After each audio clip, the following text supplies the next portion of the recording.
un gusto recibirlos nuevamente aquí en Conciencia Vial. Gracias por acompañarnos a través de la pantalla de Canal 5. Hoy vamos a estar hablando con un hombre que es multifacético, es político, es artista, es Aldo Lamorte y ha trabajado en una serie de proyectos que tienen que ver con simplificar los pedidos de la información que ya tiene el Estado. Pero además lo vamos a llevar seguramente a recorrer sus años cuando por el 70 y pico, por aquella época comenzaba a manejar. Pero también vamos a volver al tema de los seguros, porque Rabosto nos visita nuevamente, es experto en seguros, porque muchos de ustedes hicieron preguntas con respecto a después de un siniestro, ¿qué pasa con las aseguradoras? Bueno, he hablado ya suficiente como para decirles que aquí comienza el programa de hoy y aquí empieza Conciencia Vial.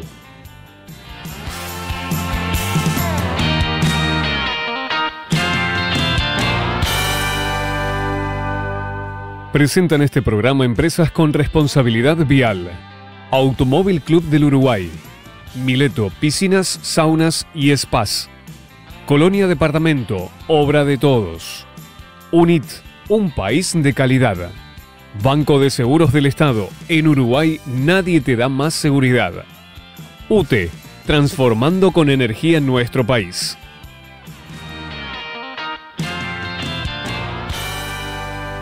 Y es un gusto comenzar este programa con una persona que es polifacética realmente, porque es político, porque es arquitecto, bueno, está muy vinculado a la colectividad italiana, es artista plástico, es Aldo Lamorte. Aldo, bienvenido, un gusto que estés acá en Conciencia Vial. Una alegría poder participar en el programa. Bueno, primera vez que te tenemos. Sí, sí.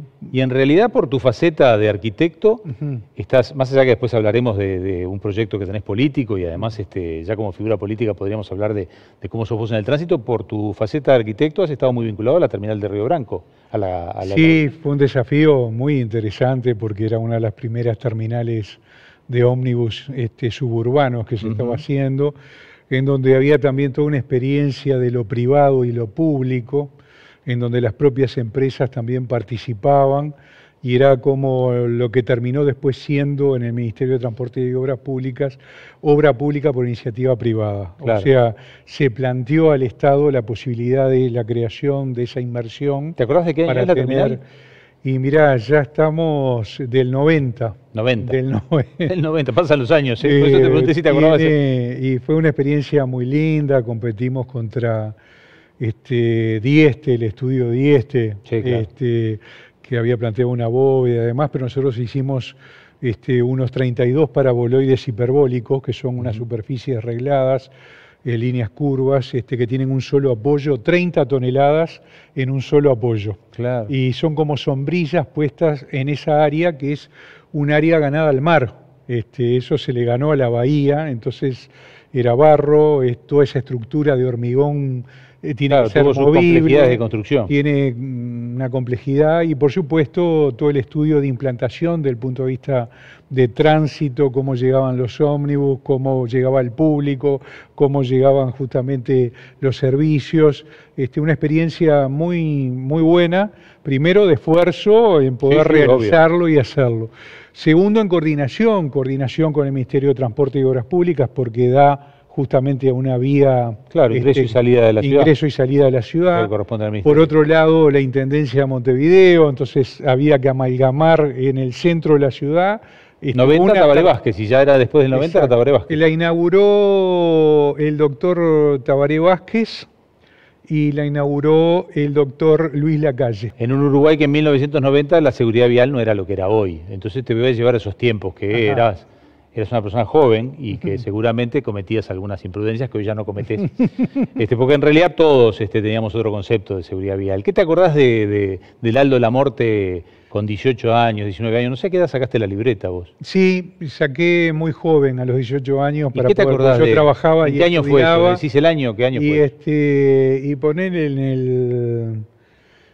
el 70, 72, 73, claro, por ahí. ¿Y cómo recordás el tránsito estabas en Montevideo ya? En Montevideo. ¿Cómo era el tránsito de Montevideo del 72 desde...? Bueno, había menos parque automotor, ¿no? Por un lado, sí, había un esquema distinto y no había tanta conciencia. Sí, no había nada. No. Desde el punto de vista de cómo encarar este tema de lo que es el tránsito, pero sí eran menos coches, no había tanto tránsito. Lo que hubo, sí, rescato que hubo un crecimiento abismal, sí, exponencial del punto de vista tanto de la cantidad de gente que maneja como de la cantidad de parque automotor. Es que en el 70 y pico no todo el mundo tenía su auto. Exactamente. Hoy en día no todo el mundo tiene su auto. Entonces era más acotado, de repente no estaban los embotellamientos que hay, no estaban las dificultades de acceder a determinados lugares, bueno, ni que hablar los estacionamientos, ¿no? Sí.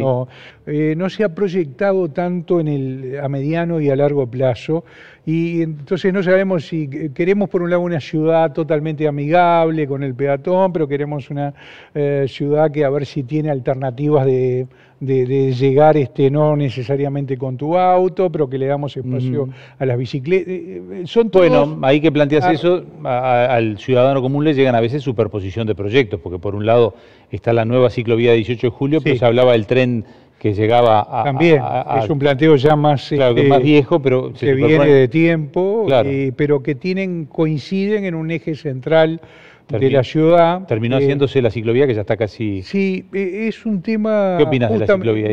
Un proyecto muy puntual, más político que técnico. En algún aspecto se puede valorar el concepto en general, pero el lugar, dónde y de qué manera se hizo, no me parece técnicamente razonable. Desde el punto de vista de seguridad, acá tú habrás recibido técnicos en la materia, a nivel del mundo, es muy crítico el hecho de un eje central en donde después tenés que salir del tránsito y avanzar, cruzar, y después tirás todas esa cantidad, como dice, que se están generando de bicicletas, al tránsito normal en donde no hay bicisenda. O sea, es un sentido como autártico, ahí nomás que tenés tu proyecto, pero después, bueno, ¿cómo lo enganchás con el resto de la ciudad? ¿Cómo lo enganchás con ese centro que en algunos lugares no tiene?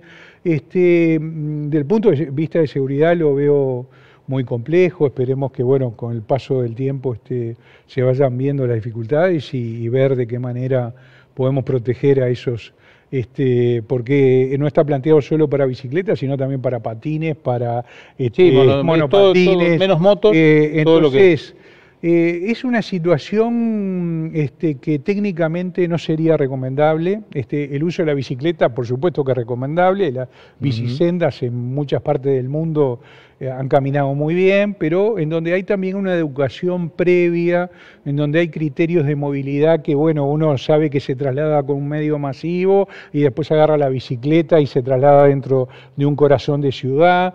Nosotros tenemos esto como una cosa más, pero aislada. Yo la veo muy aislada, no una respuesta global, y realmente desde el punto de vista, creo que de seguridad del tránsito no sería razonable. En muchos lugares del mundo, lo que he visto y lo que he recorrido, tiene justamente, la separan claramente la ciclovía y estacionamiento en el medio, protegiendo al ciclista. Y la ciclovía va entre el peatón y el estacionamiento. Tú estás muy vinculado a lo que es Italia, porque sos, además el tema de los comités italianos, estás tú como una de las figuras. ¿Y qué tanto de Tano, mirá qué pregunta me vas a decir, qué tendrá que ver? ¿Qué tanto de Tano tenemos a manejar los uruguayos? Porque acá hay Tano, españoles, hay de todo un poco.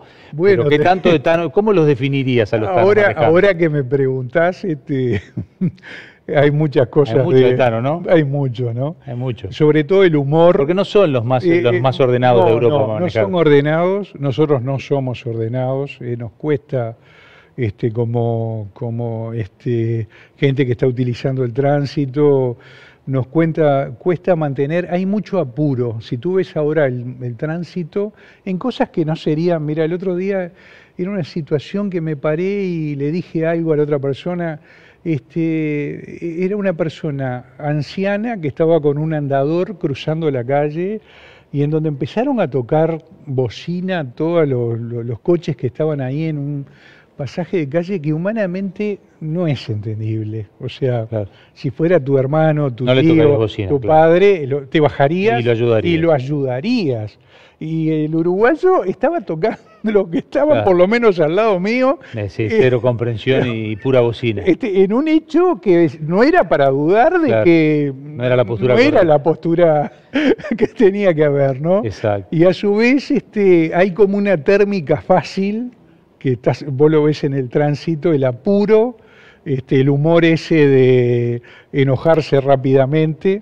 Y yo creo que tanto lo que es Montevideo tiene su característica, o las ciudades tienen su característica, pero una de las cosas que sí me llama la atención y que no veo de acuerdo a cómo se maneja, por ejemplo, en Europa y en Italia en especial, es el tema de las carreteras. Nos está faltando, hay mucha gente que uno nota de que le faltan distancias, que le faltan tiempos, que son temerosos a la hora de pasar otro coche, que dudan. Sí, sí. La estructura vial también es mucho más deficitaria que la europea. Por supuesto. Aldo, me queda un minutito nada más, y en realidad uno de los temas que te quería preguntar es, el año pasado, sobre finales del año pasado, se aprobó por un decreto del Presidente de la República una propuesta tuya de simplificación de trámites que tiene que ver con que el Estado no nos pida lo que él tiene. ¿Eso se aplica en alguna medida a lo de la seguridad, a los trámites que tienen que ver con las libretas y demás? Tiene que ver con que el Estado interopere entre las instituciones. Muchas veces nos estaban haciendo hacer el delivery de documentación, a veces entre oficinas que quedaban en el mismo edificio, otras un poco más lejos, que tenías que agendarte, traer el certificado de BPS, pero no es algo que depende de ti, sino que depende del Estado. El Estado lo emite o lo tiene. Entonces nosotros lo que planteamos al Presidente de la República, que rápidamente dio una respuesta, emitió un decreto al respecto, en donde los datos que tengan el Estado o emita el Estado no te los puede pedir. Bien. Para simplificar el esquema y que realmente el funcionario público pueda interoperar. Hemos gastado muchísimo dinero a nivel de inversión de digitalizar toda la documentación en el Estado, se gastó mucho dinero y bueno, hay que estar interoperando. A que me lo imprima para llevarlo a otras oficinas. Perder los minutos que te está hablando, haciéndote pedir, que muchas veces te lo van pidiendo de a poquito, y bueno, que el Estado sea más eficiente, que el Estado pueda interoperar, que el Estado realmente le dé al ciudadano una respuesta sin necesidad de hacerle perder tiempo y eficacia en lo que realmente es el trámite, porque muchas veces son cosas como esta. ¿En qué cambia que se lo lleves o no cuando ya lo tienen ellos? Entonces, ¿qué eficiencia del Estado estamos hablando? Así que agradecemos la postura política, de determinación y de responsabilidad del Presidente de la República, que no solamente sacó el decreto exigiéndole y justamente que tienen que cumplir con esa exigencia de no pedir esta documentación, sino que también estar cada 120 días a través de la GESIC controlando que justamente las oficinas del Estado cumplan con ese decreto. Gracias por un gustazo tenerte por acá. Gracias por la invitación, gracias. Nosotros hacemos una brevísima pausa y ya seguimos aquí en Conciencia Vial.